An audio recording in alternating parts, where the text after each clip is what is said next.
Hello दोस्तों, मैं हूं आपका Sapan Kumar and welcome back to my channel the Wisers academy.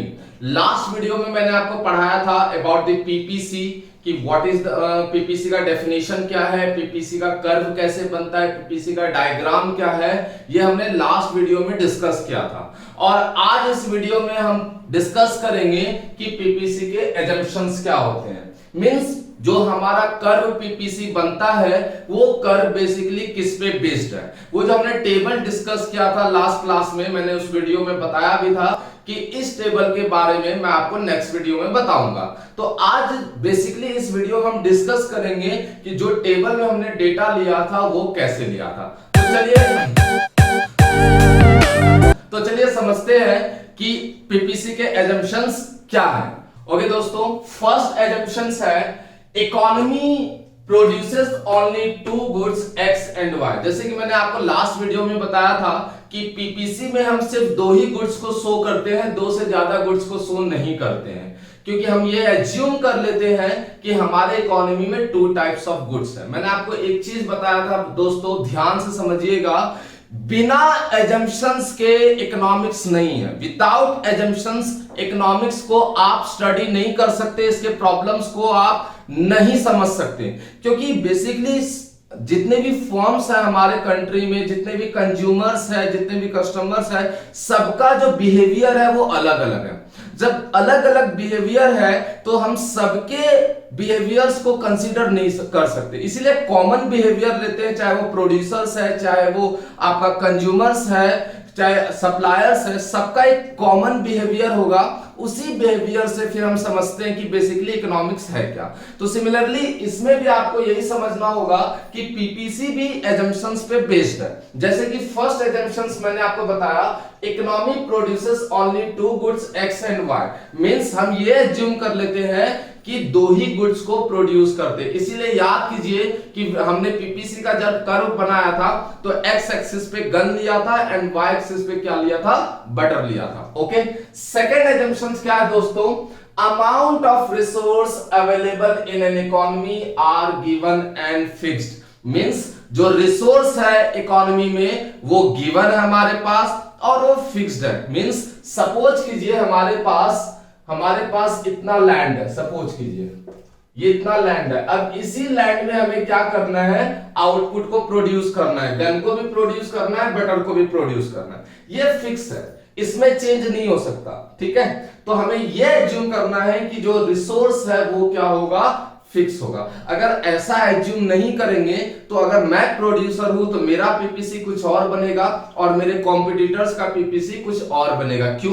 क्योंकि दोनों के रिसोर्सेस क्या है, अलग अलग है। इसीलिए हमें यह एज्यूम करना पड़ता है कि रिसोर्सेस क्या होने चाहिए, फिक्स होने चाहिए। ओके, थर्ड है आपका resources are fully employed, that is there is no wastage of resource. Means जो भी हमारे पास रिसोर्स है, जैसे ये लैंड है, हमने इसका फुल्ली एंड एफिशिएंटली यूज किया है। मींस जितने अच्छे तरीके से रिसोर्स यूज करना था, जितने मतलब आप कह सकते हैं कि जितना प्रोडक्शन, जितना आउटपुट इसमें प्रोड्यूस करना था हमने उतना किया, मैक्सिमम आउटपुट प्रोड्यूस किया है। इससे ज्यादा आउटपुट प्रोड्यूस नहीं हो सकता।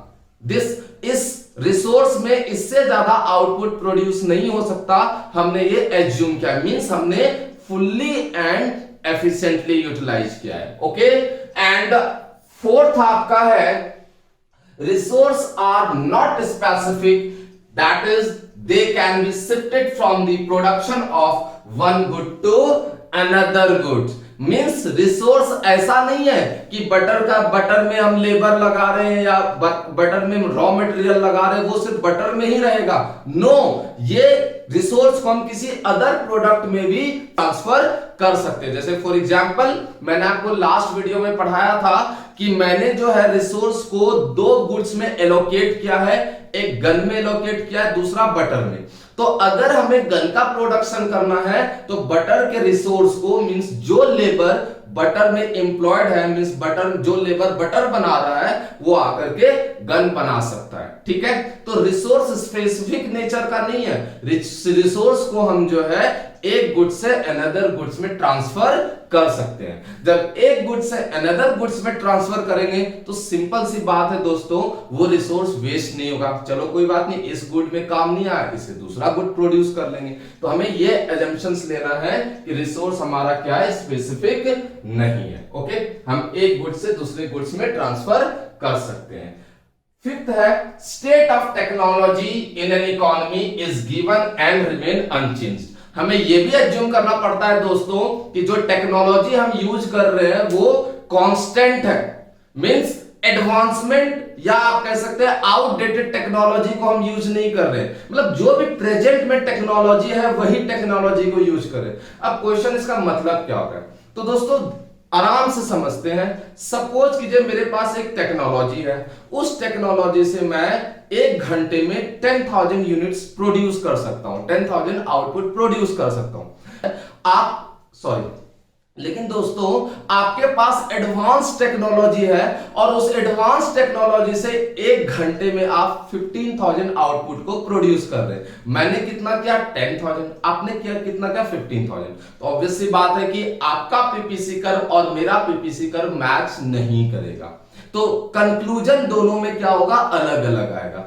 इसीलिए हमें यह एज्यूम करना पड़ता है हमारी जो टेक्नोलॉजी है वो क्या है, कांस्टेंट है, फिक्स है। ठीक है दोस्तों, okay. And the most important assumptions आपका लास्ट है। लास्ट वाला एजम्पशंस आपको पीपीसी के डायग्राम को डिफाइन करता है, पीपीसी के शेड्यूल को डिफाइन करता है। लास्ट एजम्पशंस ये है कि जो भी आप लेबर यूज कर रहे हैं वो दोनों प्रोडक्ट के लिए सेम एफिशिएंट नहीं है, इक्वल एफिशिएंट नहीं है। जैसे फॉर एग्जांपल दोस्तों कि मैंने गन का प्रोडक्शन किया और बटर का प्रोडक्शन किया।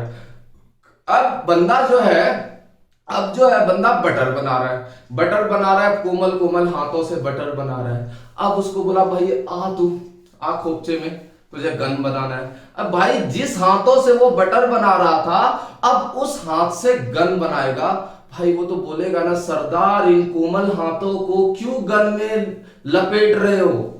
भाई वो बंदा जो है अभी गन का प्रोड्यूस नहीं कर रहा है, गन का प्रोडक्शन करना उसको नहीं आता है। तो बेसिकली अगर उसको गन का प्रोडक्शन करना है तो उसको सीखना पड़ेगा, समझ रहे हैं ना। जैसे फॉर एग्जांपल मैं आपको इकोनॉमिक्स पढ़ा रहा हूं, ठीक है। अब मैं बोलूं भाई कल से साइंस भी मैं आपको पढ़ाऊंगा, तो मैं जितने अच्छे तरीके से इकोनॉमिक्स पढ़ा रहा हूं उतने अच्छे तरीके से साइंस नहीं पढ़ा पाऊंगा। क्यों? क्योंकि शुरू से ही मैंने इकोनॉमिक्स पढ़ाया। अगर मुझे 1 घंटे का लेक्चर देना है तो मुझे 1 घंटे पढ़ाना होगा, लेकिन साइंस के लिए 1 घंटे पढ़ाना है तो मुझे 5 घंटे पढ़ना पड़ेगा।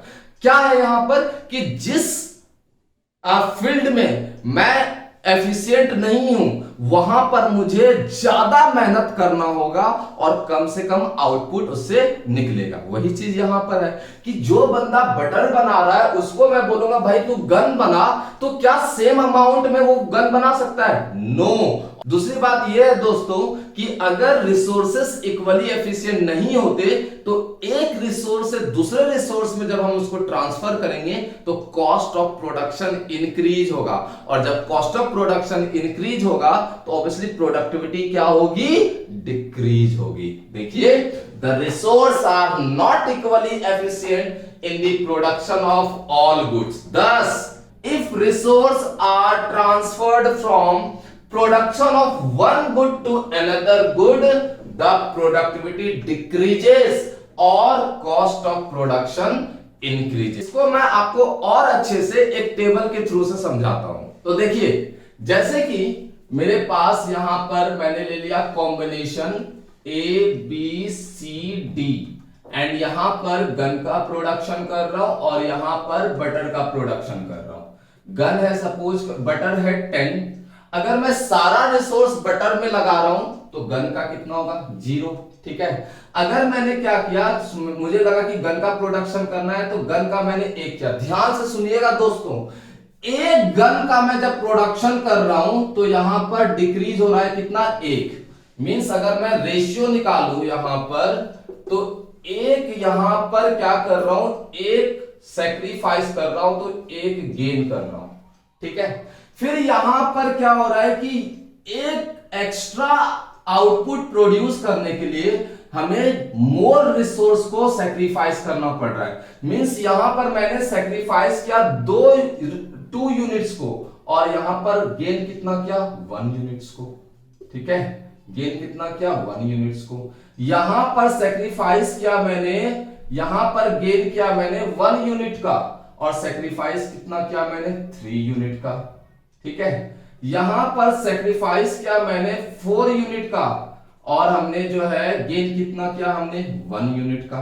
तो आप क्या देख रहे हैं यहां पर, आपने क्या नोटिस किया, यहां पर मेन ये है दोस्तों कि सेक्रीफाइस जो है वो धीरे धीरे धीरे ज्यादा हो रहा है, और गेन सिर्फ मतलब एक आउटपुट को प्रोड्यूस करने के लिए मोर एंड मोर यूनिट का सेक्रीफाइस कर रहे हैं। क्यों? क्योंकि लास्ट वाले एजम्पशंस के कारण। लास्ट वाला एजम्पशंस यही कहता है कि जब मैं बटर के रिसोर्स को गन में ट्रांसफर करूंगा तो जितने अच्छे तरीके से उसको बटर बनाना आता है उतने अच्छे तरीके से गन बनाना नहीं आएगा। समझ में आ रही बात? क्यों? क्योंकि वो बंदा पहले से बटर बनाना जानता था, गन बनाना नहीं। फिर सीखेगा, करेगा, फिर धीरे धीरे धीरे तो एक्सपर्ट होगा। इसीलिए गन की एक एक्स्ट्रा आउटपुट को प्रोड्यूस करने के लिए मोर एंड मोर रिसोर्स को क्या करना पड़ रहा है, ट्रांसफर करना पड़ रहा है। ठीक है, तो इसी वजह से आपका जो पीपीसी कर्व होता है दोस्तों, जो पीपीसी कर्व होता है वो आपका ऐसा होता है जिसको हम कॉनकेव कहते हैं। क्या कहते हैं? कॉनकेव। नेक्स्ट वीडियो में मैं आपको पीपीसी का फीचर्स बताऊंगा कि क्या फीचर्स होता है। लेकिन एक चीज याद रखिएगा, जो हमने टेबल डिस्कस किया था, मैंने आपको बताया था कि नेक्स्ट वीडियो में बताऊंगा टेबल ऐसा क्यों बना। तो दोस्तों ध्यान दीजिएगा, टेबल इसलिए ऐसा बना क्योंकि रिसोर्स इक्वल एफिशिएंट नहीं है, तो एक यूनिट को गेन करने के लिए हमें मोर एंड मोर यूनिट को सेक्रीफाइस करना पड़ेगा। ओके दोस्तों, थैंक यू सो मच। अगर आपको ये वीडियो सही लगा होगा, अच्छा लगा होगा, प्लीज लाइक कीजिए, सब्सक्राइब का बटन दबाइए। Thank you so much.